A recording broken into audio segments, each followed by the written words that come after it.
to sort of get the game going. And this one, I mean, we didn't necessarily see the beginning of the game, but what I saw was like they're dragons, like Todd said. You're not going to spend 15 hours playing the game and then see a dragon. It's like dragons are there right at the beginning. They're part of the lore. I think there's I think a lot of the RPG makers are getting smarter about sort of making these games very accessible to a wider audience from the get-go. So yeah, I think it's it looks beautiful, and it's just, you even walk around the world.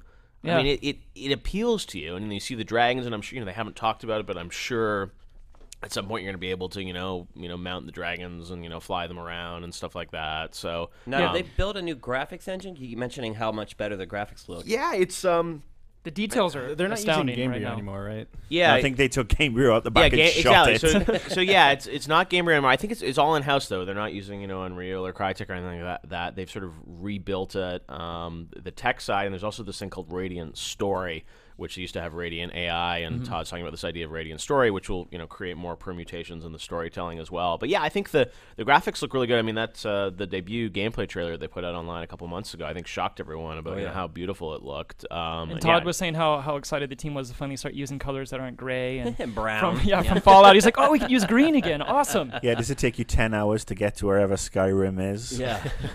Yeah, I mean, the snow and the weather effects look really cool.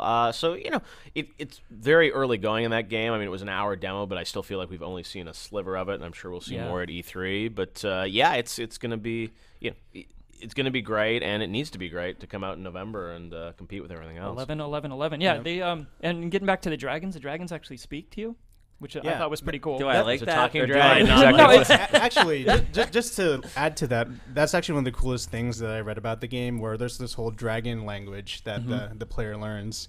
And for those that don't know out there, you learn like single words like fuss, ro, da. Yeah, and you they're called dragon shouts. They're abilities yeah. that you learn. And you build your vocabulary, right? And over time, you get to string them together, kind of like a song in Ocarina of Time, and it does a spell, right? Yes, exactly. And then there's different levels of those spells themselves. Besides that, have they revealed any other cool gameplay kind of mechanics like that? We did see a lot of combat.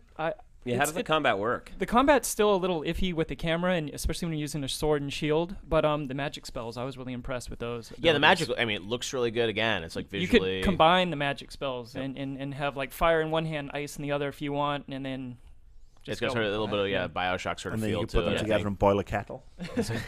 Now, this sounds really ambitious, but that also makes me a little nervous. Obviously, their track record in the past hasn't been the best with, putting out games that are essentially finished. Lots of bugs in their games. Switching up the formula so much, does that make you